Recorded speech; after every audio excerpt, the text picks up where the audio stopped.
What started as a small village by the Tiber River would grow into one of the greatest empires the world has ever seen. Rome wasn't built in a day, but in just less than 10 minutes, we'll take you from myth to monarchy, from Caesar to collapse. This is the entire history of Rome.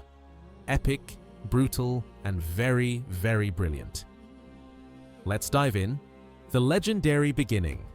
Rome begins with blood, wolves, and a very dysfunctional family. Legend says twin brothers, Romulus and Remus, were abandoned by the river, rescued by a she-wolf, and raised as warriors. Eventually, they fought over where to build a city. Romulus killed Remus and named the city after himself. Sounds like Game of Thrones. It kind of was. But while the legend is myth, the 8th century BCE did see small settlements merge into what would become Rome, the kingdom and the republic. At first, Rome was a kingdom ruled by 7 kings, some good, some tyrants.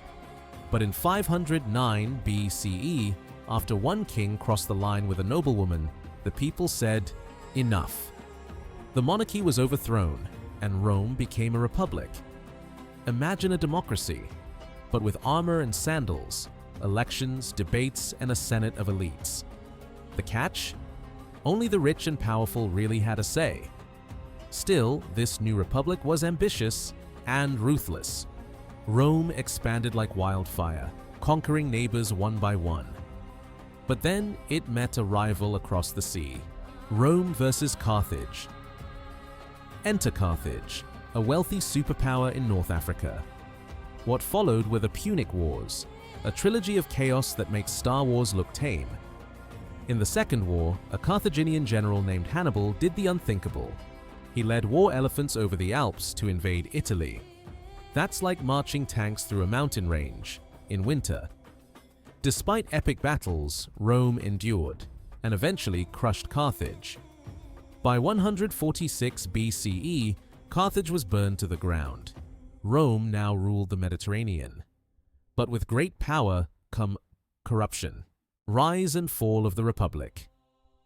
As Rome grew richer, the gap between the elite and the poor widened.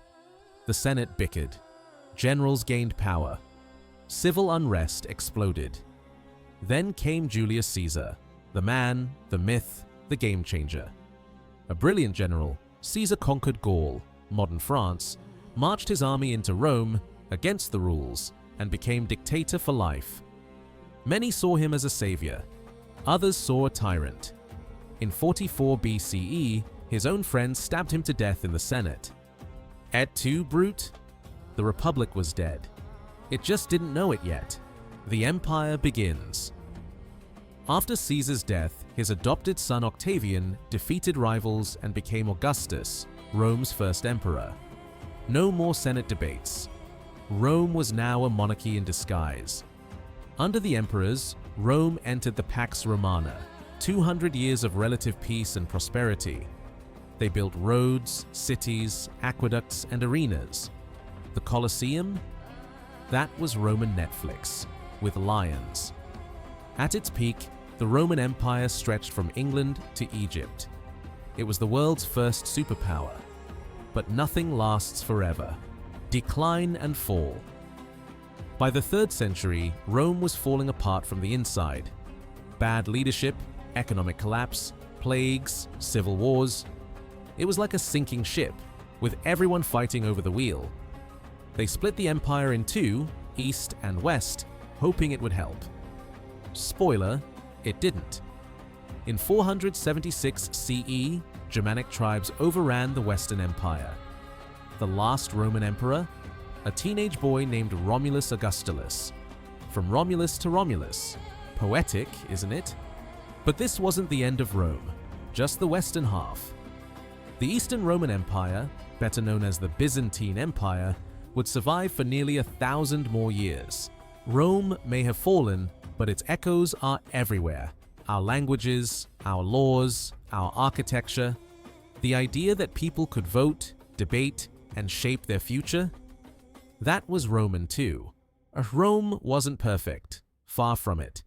but it showed what humans could build and what they could destroy. So the next time you walk under an arch, watch a political drama, or sip wine at a dinner table, you're living in the shadow of an empire. This was the entire history of Rome, told in less than 10 minutes. Don't forget to like, subscribe, and comment. Which empire should we cover next?